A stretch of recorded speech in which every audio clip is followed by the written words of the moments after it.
ये वीडियो सिर्फ educational purpose के लिए है। इसमें किसी भी तरह की बाइंग या सेलिंग की रिकमेंडेशन नहीं है। हर वीडियो में मैं आपसे एक ही बात कह रहा हूं कि जिस मार्केट को हम इस वक्त प्ले कर रहे हैं वो इजी मार्केट नहीं है।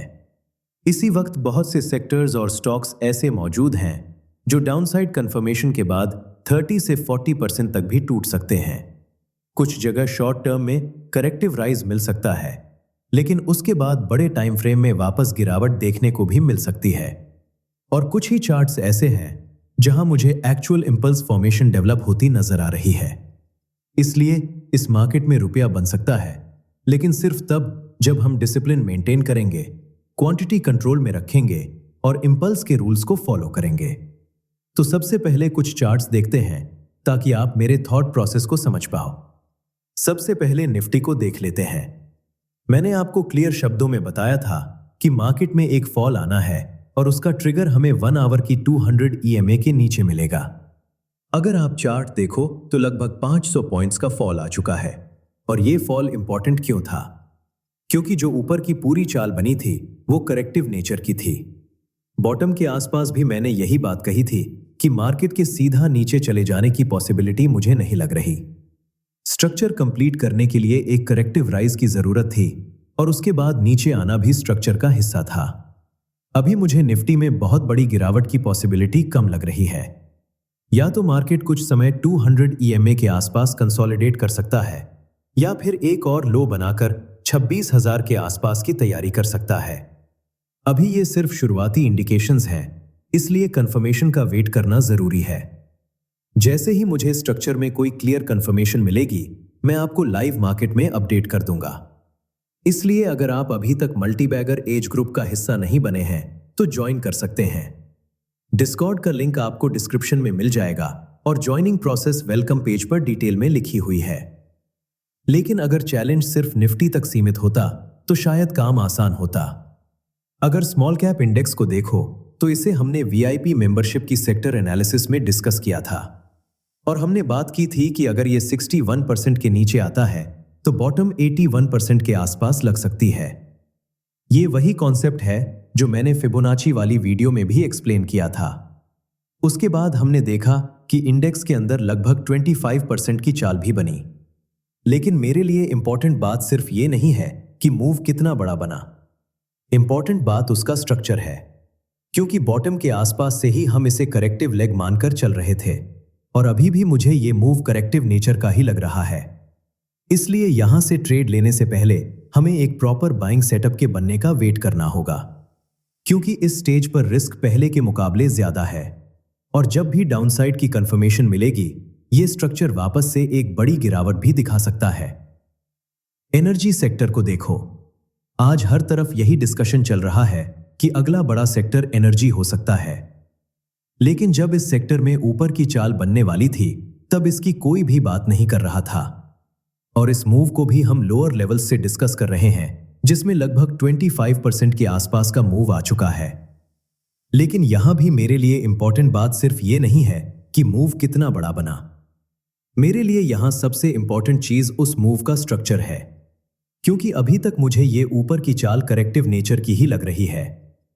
इसलिए यहां से आगे हमें या तो एक प्रॉपर बाइंग सेटअप के बनने का वेट करना होगा या फिर इस लेग के और एक्सटेंड होने की क्लियर कंफर्मेशन का। क्योंकि अगर डाउनसाइड की कंफर्मेशन मिलती है तो इस स्ट्रक्चर के अंदर भी 30 से 40% तक की गिरावट का रिस्क मौजूद है। फार्मा में भी मुझे काफी हद तक सिमिलर सिचुएशन नजर आ रही है। निफ्टी जूनियर को देखोगे तो वहां भी स्ट्रक्चर करेक्टिव नेचर का है। और निफ्टी CPSE की बात करें तो इसे भी हमने VIP मेंबरशिप में बॉटम के आसपास डिस्कस किया था, जिसके बाद लगभग 25% के आसपास की चाल देखने को मिली। और लास्ट VIP मेंबरशिप की वीडियो में मैंने बताया था कि इसके अंदर 5th वेव चल रही है। उसके बाद लगभग 8% के आसपास का फॉल भी आ चुका है।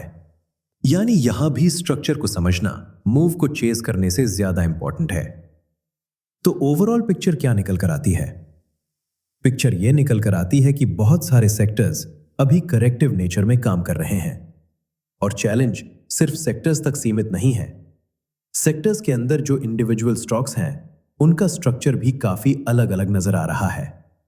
इसी वजह से ये मार्केट इजी नहीं है, क्योंकि जरूरी नहीं है कि मार्केट ऊपर जा रही हो तो स्टॉक्स भी ऊपर ही चले जाएं, और यह भी जरूरी नहीं है कि मार्केट नीचे आ रही हो तो स्टॉक्स भी गिरते ही चले जाएं।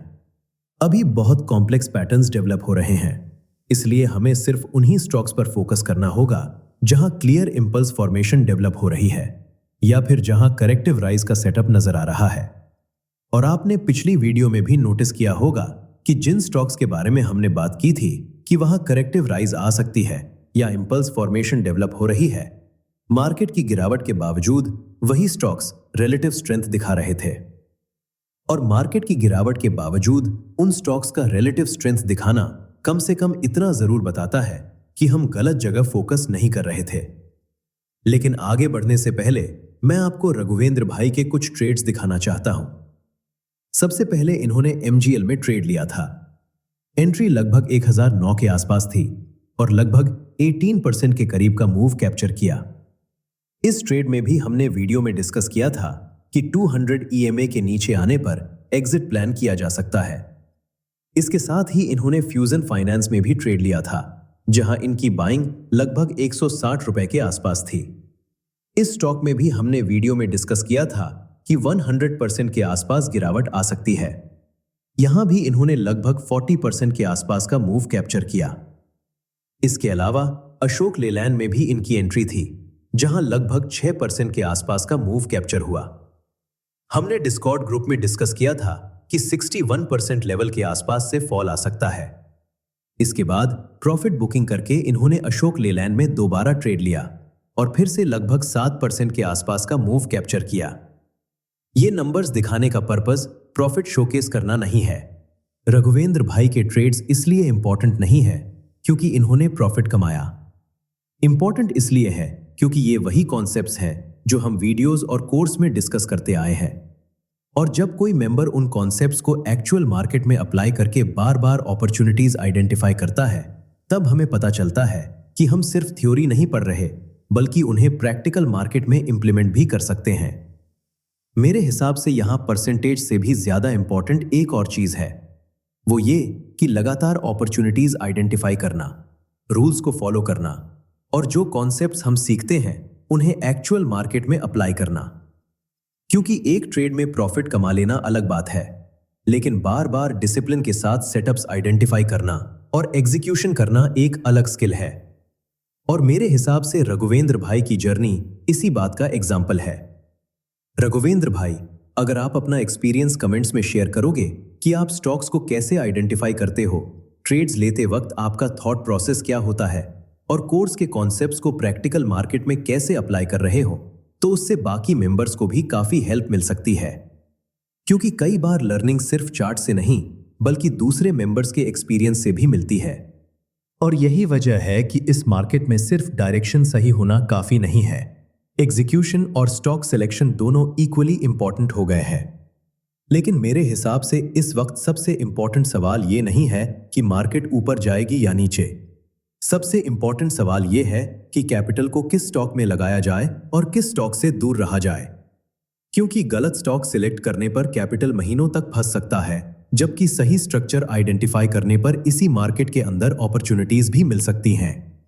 और इसी चीज पर हम स्टॉक सेक्शन में फोकस करने वाले हैं। हम देखेंगे कि इस वक्त कौन से चार्ट्स मेरे रडार पर हैं, किन स्टॉक्स में इंपल्स फॉर्मेशन डेवलप हो रही है, किन चार्ट्स में करेक्टिव राइज की पॉसिबिलिटी बन रही है और किन सेटअप्स में डाउनसाइड कंफर्मेशन मिलने पर शॉर्ट साइड की अपॉर्चुनिटी भी मिल सकती है। और मेरे हिसाब से आज की वीडियो का सबसे इंपॉर्टेंट हिस्सा वही है। तो चलिए अब स्टॉक सेक्शन में चलते हैं। और जाने से पहले छोटा सा डिस्क्लेमर दे देता हूं, इस वीडियो में किसी भी तरह की बाइंग सेलिंग की रिकमेंडेशन नहीं है। जिन भी चार्ट्स को हमने देखा है उन्हें एजुकेशन पर्पस के लिए देखा है। अगर इसके बेसिस पर आपको कोई भी डिसीजन लेना है तो उससे पहले सोच विचार जरूर करना है, खुद भी चार्ट को एनालाइज करना है। यहां पर किसी भी तरह की रिकमेंडेशन नहीं है।